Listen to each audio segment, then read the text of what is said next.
Hey guys, Scott here. Today we're going to talk about Michael Myers actually leaving Dead by Daylight. I kind of did a joking video about Haddonfield leaving, but didn't go too far into the actual specifics of why Myers is leaving and what the ramifications are going to be. But I also want to cover the crazy-ass conspiracy theories that people are having for Myers leaving the store. Honestly, let's start with that because I think that's the most interesting thing to talk about. So, for those who don't know, Michael Myers and all the Halloween stuff, Laurie Strode, all that stuff is leaving Dead by Daylight next month.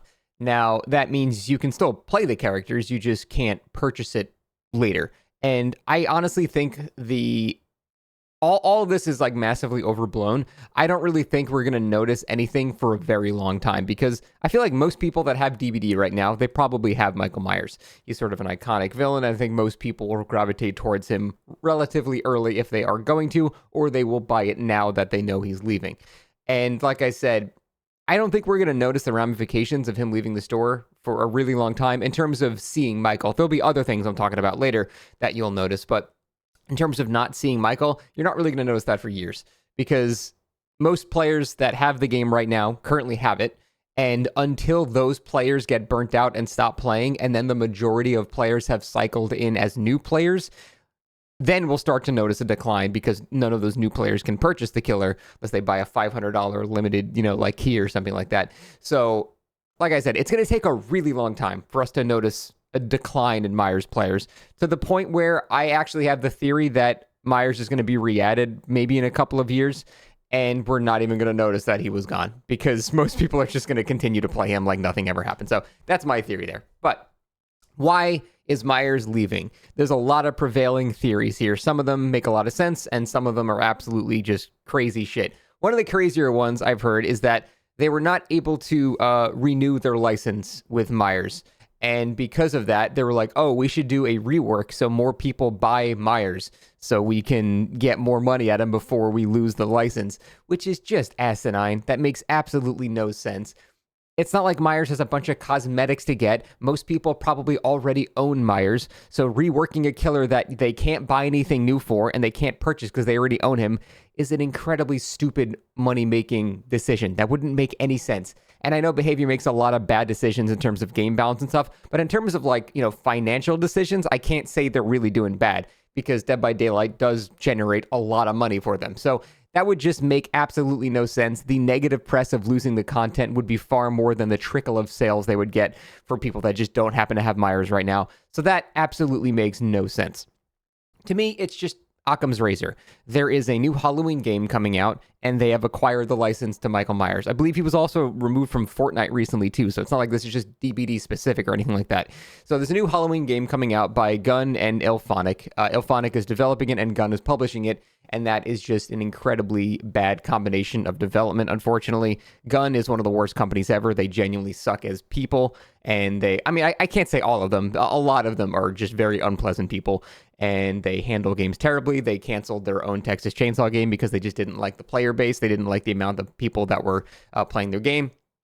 And then we have IllFonic actually developing, and they are definitely more benevolent. Their intentions are far better, and they stick with games long after they're dead, but they've never really made a successful game. So we just don't have any really good combination with these developers. So without a doubt, they're going to hit the asymmetrical curse, and it's going to fail. It just is. There's no scenario where that game does well. And again, every time I say this, people always go, oh, Scott hating on other ASIMs again. It's like, dude, I'm not intentionally hating on it. I just know this is going to happen. There has never been a single successful ASIM game from other companies that had a better chance of doing it. You think Gun and IllFonic are going to nail this? No. And then there's always one guy, but Friday the 13th was super successful until the lawsuit. No, it wasn't. Before the lawsuit, the player base was steeply declining. It had like 1,000 to 2,000 players, which is not a dead game, but it was really heavily declining before the lawsuit even happened. I don't know where the revisionist history comes from with that whole scenario, but the point is they are not a winning game development combination. So the game is at some point going to die, at which point we're probably going to get Myers back in the game, just like we got Demogorgon back in the game after that license kind of fell through with whatever Stranger Thing game they were working on, and I guess that failed. So I think we're really going to get Myers back, but it really is just the simplest explanation. They have acquired the license for Myers, and what it really is, if we go full Occam's razor here, I think the simplest explanation is Behavior simply did not expect this game to last a decade. I don't think when they got the Myers license 9 years ago, they really expected that their game was going to last as long. So they probably had to I don't know the contract, and none of us will ever know. None of us will ever know what they have actually signed with all the Halloween related IP and stuff like that. We have no idea, and we never will actually know that unless they explicitly tell us, which for PR, I don't think they ever will because they have no reason to. But all we can assume is that they just simply lost the ability to have Myers in the game because of a competing product, and that's basically it. So that's what's going on. I do think we'll get him back. It's really not a big deal. It's going to be like Demogorgon, in my opinion. Just a temporary slight decline in Myers players for a little while, and that's it. It's really just more bad news on top of bad news that we don't need with behavior right now. But for the most part, I truly don't think it's going to be a big deal. But now let's talk about the actual ramifications of Myers being made an obsolete thing. That means his perks and Laurie's perks are going to be base kit perks now. That is actually a massive, massive change. So that means the perk Decisive Strike is now actually going to be a universal perk, which I think, strangely enough, is kind of a good thing. And we're going to veer into a little bit of a discussion on tunneling right now.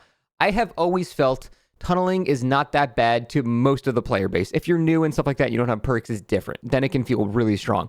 But if you really, really hate tunneling, and you aren't running tunneling perks, I feel like your complaints are just, they can't be taken as seriously because the game gives you the tools to deal with that, and then you choose not to get tunneled and then complain you didn't use the tools to deal with that.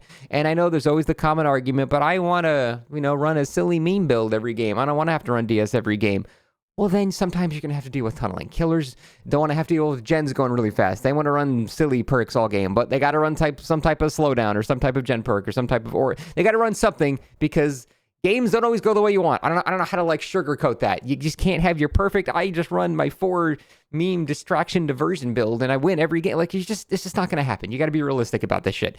So I think making Decisive Strike a base kit feature, now there is no, or not a base kit feature, a base kit perk. There's no longer that excuse, well, people might not have this perk anymore, so they have no defense against getting tunneled. Now you just spend a couple of blood points and you'll be able to get that on your web on every single survivor. And that really, in my opinion, neuters the strength of universal tunneling a lot, which again, I would like to see. I don't like tunneling. I don't like that it's sometimes required. I would love to see the game be designed in such a way that that's not something you have to do sometimes.